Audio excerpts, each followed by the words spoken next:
আসসালামু আলাইকুম রহমতুল্লাহ। আশা করি সুপ্রিয় শিক্ষার্থীরা সকলে অসংখ্য ভালো আছেন। তো আজকে আমরা যে প্রশ্নটা সমাধান করার চেষ্টা করব প্রশ্নটা হচ্ছে যে প্রমাণ করে যে টর্ক, ঠিক আছে, এটা টর্কের চিহ্ন, এটাকে টর্ক বলা হয়, equal I into D W by D T. Okay, তো আমরা এই প্রশ্নটার সমাধানের ক্ষেত্রে যে ব্যাখ্যামূলক অংশটুকু সেটুকু লিখে নেওয়ার চেষ্টা করছি এবং বোঝানোর চেষ্টা করব। তো আমাদের প্রথমত একটা দৃঢ় বস্তুর উপরে, মনে করি কোনো একটা দৃঢ় বস্তুর উপরে এফ বল প্রয়োগ করতেছে এবং বস্তুটি কোনো একটি অক্ষের সাপেক্ষে সমকোণিক ত্বরণে, আলফা সমকোণিক ত্বরণে কি ঘূর্ণায়মান। এখন সেক্ষেত্রে ওই বস্তুর যে কোনো একটা কোণার ভর যদি এমন হয়, ঘূর্ণন অক্ষ থেকে কোণাটির লম্ব দূরত্ব যদি R1 হয় এবং কোণাটির ত্বরণ যদি A1 হয়, সেক্ষেত্রে আমরা এই বস্তুটা তৈরি করতে যতগুলো কোণা লেগেছে, যতগুলো কোণা দ্বারা বস্তুটা তৈরি হয়েছে, বা সেই সকল কোণাগুলোর আমরা টর্ক নির্ণয় করার চেষ্টা করব। সকল কোণার টর্কের সমষ্টির মাধ্যমেই আমরা একটা বস্তুর পরিপূর্ণ টর্কের মানটা এটা আমরা বের করার চেষ্টা করবো ইনশাল্লাহ। ঠিক আছে, আশা করি ব্যাপারটা বুঝতে পারেন। তাহলে আবারও বলি, একটা আমরা কি নিচ্ছি, একটা দৃঢ় বস্তুর উপর এফ বল প্রয়োগ করতেছি, করার ফলে বস্তুটি কোনো একটা অক্ষের সাপেক্ষে, এক্স ওয়াই জেড অক্ষে, যে কোনো একটা অক্ষের সাপেক্ষে যদি আলফা সমকোণিক ত্বরণে যদি ঘূর্ণায়মান হতে থাকে, ঠিক আছে, তাহলে আমরা একটু মনে রাখার জন্য কি করবো, আমরা আরেকবার রিপিট করি। কোনো একটা বস্তু নিলাম, দৃঢ় বস্তুর উপরে কি করতেছি, এফ বল প্রয়োগ করতেছি, সেটা যে কোনো অক্ষের সাপেক্ষে আলফা সমকোণিক ত্বরণে ঘূর্ণায়মান। ওকে, এবং উক্ত বস্তুর যে কোনো একটা কোণার ভর M1 এবং ঘূর্ণন অক্ষ থেকে কোণাটির লম্ব দূরত্ব R1। ঠিক আছে, তো এখানে কোণার ভরটা হচ্ছে M1। তো আমরা কোণার ভর M1 এর জন্য প্রথমত টর্ক, একটা বস্তুর উপরে প্রযুক্ত টর্ক বের করার ট্রাই করব। এরপর M2 এর জন্য, M3 এর জন্য, এভাবে সবগুলো যখন আমরা সমষ্টি করব তখনই আমাদের পুরো বস্তুর যে টর্কের মানটা সেটা চলে আসবে ইনশাল্লাহ। তো ঘূর্ণন অক্ষ থেকে কোণাটির লম্ব দূরত্ব R1, কোণাটির ত্বরণ যদি A1 হয়, সেক্ষেত্রে আমরা লিখতে পারি ঘূর্ণন অক্ষ, খুব সহজভাবে সমাধান করে দেওয়ার চেষ্টা করব, সাপেক্ষে কোণাটির উপর প্রযুক্ত টর্কের মানটা হচ্ছে, কিন্তু এখানে ঘূর্ণন অক্ষের সাপেক্ষে কোন কোণা, যেটা M1 ভরের কোণাটির, এখানে লিখবেন M1 ভরের কোণাটির উপর প্রযুক্ত টর্ক, আমরা কি লিখতে পারবো, বল গুণন এই যে কোণাটির যে লম্ব দূরত্ব, একটু হয়ে গেছে, চাপাচাপি হয়ে গেছে, একটু বোঝার চেষ্টা করেন। এটা কিন্তু M1 সাপেক্ষে M1 ভরের কোণাটির উপর প্রযুক্ত টর্ক লিখবেন। ঠিক আছে, তো প্রযুক্ত টর্কের সূত্রটা কি হবে, এখানে এই যে আমাদের এফ বলটা প্রয়োগ করতেছি এবং এখানে যে আমাদের লম্ব দূরত্ব R1 আছে, এই দুইটার হচ্ছে গুণফল। ঠিক আছে, তাহলে এফ R1টা হচ্ছে আমাদের কি, M1 ভরের কোণাটির উপরে প্রযুক্ত টর্ক। এখন এফ ইকুয়াল, আমরা বল ইকুয়াল সাধারণত কি জানি, এফ ইকুয়াল আমরা বল ইকুয়াল জানি ভর গুণন ত্বরণ M ইন্টু এ, কিন্তু এখানে আমাদের যেহেতু ভরটা কি M1 ভরের জন্য, সো আমাদের এখানে লিখবো M1 এবং A1 লিখবো। ঠিক আছে, তো আমরা এফ ইকুয়াল তাহলে কি লিখতে পারি, আমরা সকলে জানি বল ইকুয়াল লেখা যায় এফ ইকুয়াল হচ্ছে M এ, ভর গুণন ত্বরণ। তাহলে আমরা এখানে যেহেতু M1 ভরের জন্য, সো ভরকে M1 লিখলাম আর ত্বরণকে লিখবো A1। এটা কি পেলাম, এফ থেকে পেলাম, ঠিক আছে, বল থেকে, ইন্টু R1। তো আমরা এখন এখানে আরেকটা কাজ করব, সেটা হচ্ছে যে A1 ত্বরণ ইকুয়াল আমরা লিখতে পারবো, এটা মনে রাখবেন। তো এগুলা বিভিন্ন বই দেখবেন যে এই জিনিসগুলা কি করে দেওয়া আছে, ডিটেলস করে দেওয়া আছে, যে A1 ইকুয়াল কি লেখা যায়। তো এগুলো ডিটেলস করার প্রয়োজন নেই। A1 ইকুয়াল লেখা যায় আলফা আর, ঠিক আছে, আলফা আর লেখা যায়, বাট আলফাটা এখানে ধ্রুবক, আর একটা যেহেতু ভর, তো এখানে M1 ভরের জন্য সো R1 নিব। এই A1 এর জন্য আমরা কি লিখতে পারি, আলফা R1 ইন্টু R1 আছে। তো এখানে লিখে দেবো সাইড নোট, যেহেতু A1 ইকুয়াল R1 আলফা, এবং এটাকে এখানে লিখতে দিতে পারি যেহেতু F ইকুয়াল MA। ঠিক আছে, আচ্ছা, তো এরপরে কি করব, আমরা M1 A1 এর জায়গায় আমরা পেলাম ত্বরণ ইকুয়াল আলফা R1 লিখতে পারি। তো তাহলে এখন এই M1 R1 কয়টা, এখানে দুইটা, তো এই আলফাটাকে সামনে নিলাম, M1 আর R1 দুইটা, তাহলে দুইটা R1 গুণ হলে কি যাবে, R1 স্কোয়ার।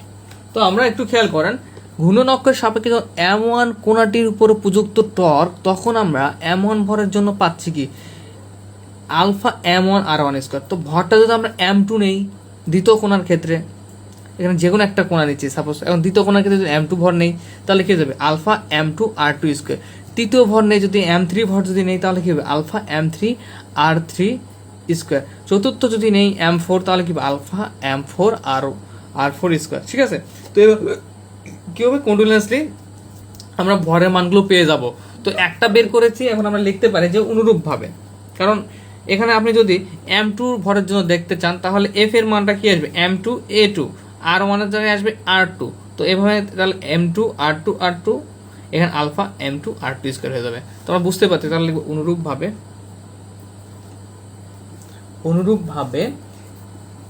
M2 ভরের উপর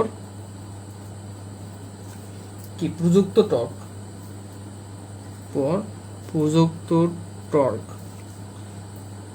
তাহলে M1 ভরের কোণাটির উপর প্রযুক্ত টর্ক ছিল আলফা M1 R1 স্কোয়ার, তাহলে এটা হবে আলফা M2 R2 স্কোয়ার। তো এভাবে যদি আমরা M3 এর জন্য দেখার চেষ্টা করি যে M3 ভরের উপর বা ভরের কোণার উপর, আমরা এখানে চাইলে ভরের কোণার উপর লিখতে পারি, জাস্ট বা ভরের উপর লিখলেও সমস্যা নাই। তো M2 ভরের উপর প্রযুক্ত টর্কটা তাহলে কি হবে আলফা M3 R3 স্কোয়ার। তো এভাবে কি ডট ডট ডট, এভাবে আমরা কতগুলো পাবো, এভাবে আমরা অসংখ্য পাবো। আমরা M3 M4 এভাবে যেতে থাকবে, ঠিক আছে, এখানে M3 সরি। তো এভাবে আমরা M3 M4 M5 এভাবে কিন্তু যতগুলো আমাদের কোণা নেওয়ার ইচ্ছা, ভরের কোণা নেওয়ার ইচ্ছা, ততগুলো ভরের জন্য আমরা কি করতে পারবো, এই টর্কটা কিন্তু পেতে পারবো, তাই না? তো তাহলে এটা কত দূর পর্যন্ত আমরা জানি না, এটা শেষ হচ্ছে না। মূলত আমরা জাস্ট 2-3টা নিয়ে দেখাই দিলাম যে কিভাবে এটা এই প্রযুক্ত টর্কটা আসতে পারে। তো আমরা এখন কি করব, এটা সমষ্টি বের করার চেষ্টা করব। তাহলে লিখব সম্পূর্ণ বস্তুটি, এটা বস্তুটির যে কোণাগুলো ছিল সেই কোণাগুলোর আমরা টর্ক বের করতেছি।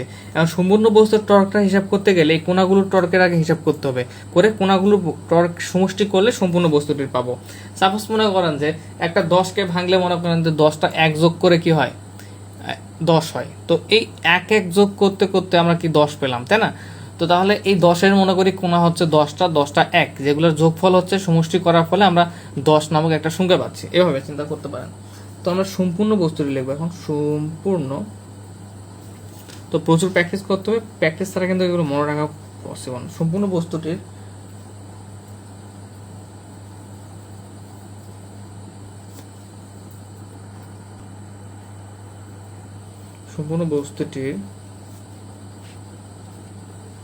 উপর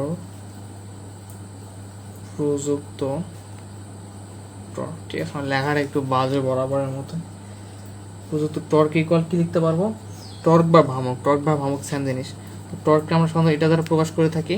তাহলে টর্ক কি হবে, সম্পূর্ণ বস্তুর জন্য যতগুলো আমরা M1 M2 এর জন্য যতগুলো বের করছি M3 পর্যন্ত, এই সবগুলো আমরা যোগ করে ফেলবো। তাহলে M1 এর জন্য যেটা বের করেছিলাম alpha M1 R1 square plus হচ্ছে alpha M2 R2 square plus alpha M3 R3 square plus dot dot dot, কারণ আমরা তো সবগুলো বের করিনি, কারণ ভর কতগুলো আমরা তো জানি না, কারণ প্রতিটা কোণার জন্য কতগুলো কোণা মিলে বস্তুটা করতে সেটাও জানি না। তো M1 M2 M3 এরকম করতে করতে অসংখ্য নিতে পারবো। তো আমরা অতগুলো তো নিতে পারবো না, এখানে জাস্ট এই জন্য ডট ডট দিয়ে দিলাম 3টা পর্যন্ত নিয়ে, ঠিক আছে। এখন আমরা চাইলে এটাকে কি করতে পারি, এখানে আলফা আছে, এখানে আলফা আছে, এখানেও আলফা আছে, 3টাতে আলফা, তো আলফা কমন নিতে পারি। আলফা কমন নিলে আসবে M1 R1 square M2 R2 square plus হচ্ছে M3 R3 স্কোয়ার, ওকে, প্লাস ডট ডট ডট। তো আমরা সামেশন জানি, আমরা যারা পরিসংখ্যান বা এই সামেশনের অঙ্কগুলো করেছি যে কোনো ক্লাসে, সামেশন মানে কি বোঝায়, সমষ্টি বোঝায়। তো যখন দেখা যাচ্ছে যে একই ধারায় কোনো সংখ্যা বা কোনো পদগুলো যাচ্ছে তখন সেগুলোকে সমষ্টি আকারে প্রকাশ করে দেয় যোগফল থাকলে। তো এখানে M1 R1 M R square M R square M R square M R square, এটা কিন্তু সেম জিনিস আছে, শুধু পরিবর্তন হচ্ছে কোথায়, এই 1 1 2 2 3 3। তার মানে এই এক যদি এই M এর এক আর এর এক, এখানে এখানে M এর 2 আর 2, এই একগুলো আর দুইগুলো এইগুলো পরিবর্তন হচ্ছে নিচের গুলো। তাহলে আমরা এখানে সামেশন দ্বারা প্রকাশ করে দিতে পারি যে M R স্কোয়ার এই একের মানগুলোকে আই দ্বারা প্রকাশ করে দিতে পারি। যে আই মানে হচ্ছে আমরা এই কন্টিনিউয়াসলি আয়ের মান 1 থেকে শুরু করে 2 3 4 নিতে পারবো, তাহলে আমরা কি এই মানগুলো পাবো। তো তো সামেশন বলতে মূলত কি বোঝায়, যে যোগফল আকারে থাকলে সেটা সমষ্টি বোঝায়। তো আমরা এখানে লিখতে পারি সামেশন এম, এই 1 2 3 এর জায়গায় দেবো আই এবং আর এর জায়গায় দেবো আই। আই কেন দিলাম, কারণ আয়ের মান যখন 1 তখন M1 R1, আর উপরে তো স্কোয়ার স্কোয়ার থাকবেই। দেখেন যখন আর এর মান হচ্ছে 1, যখন 1 হচ্ছে আয়ের মান, তখন কি হবে M1 R1 স্কোয়ার। যখন সামেশন মান যোগফল বলা আবার প্লাস দিয়ে আয়ের মান কিন্তু ধীরে ধীরে পরিবর্তন হবে, তখন M2 হবে, তখন M2 R2, যখন 3 হবে তখন M3 R3, ঠিক আছে, এভাবে পরিবর্তন হতে থাকবে। সো আমরা এটাকে সংক্ষেপে সামেশন দ্বারা এভাবে প্রকাশ করতে পারি। আচ্ছা, তো এখানে সামেশন MI আর আই স্কোয়ারকে আমরা ডিরেক্টলি আই লিখতে পারি, ঠিক আছে, আলফা, এই পুরাটাকে আমরা লিখতে পারি আই। ওকে, তো অথবা আমরা টর্ক ইকুয়াল কি পাচ্ছি মূলত এখন পর্যন্ত, যে আলফা আই। ওকে, তো আমি পরবর্তী পেজে যাচ্ছি। তো এই আলফা ইকুয়াল আমরা লিখতে পারবো dw/dt। তো আমাদের প্রমাণটা হয়ে যাবে, ঠিক আছে, বা তোমরা চাইলে আমি এখানে এটা করে দিতে পারি। তো এখানে আমি করে দিচ্ছি যে এখানে দেখেন টর্ক, এটা কিন্তু এটা টর্কের চিহ্ন আলফা, এই যে আইটা আছে এটা হচ্ছে কৌণিক, মূলত কৌণিক ত্বরণ বা এরকম একটা কিছু বোঝাচ্ছে, যেটা ইকুয়াল লেখা যায় যে হচ্ছে dw/dt। তো অনেক বই দেখবেন এগুলো আই থেকে আইটা কি সেটা ডিটেলস লেখা আছে, লেখা দিয়ে দেওয়া আছে যে dw/dt, এগুলো অনেকগুলো লাইন করে ফেলছে, ঠিক আছে, ওই একই ব্যাপারই পরে দাদা ওই আয়ের জায়গায় মানটা বসাই দিয়েছে। কিন্তু আমরা তো যেহেতু জানি, সো এত লং করার কোনো প্রয়োজন নাই, জাস্ট আই ইকুয়াল যেটা জানি সেটা বসাই দেবো।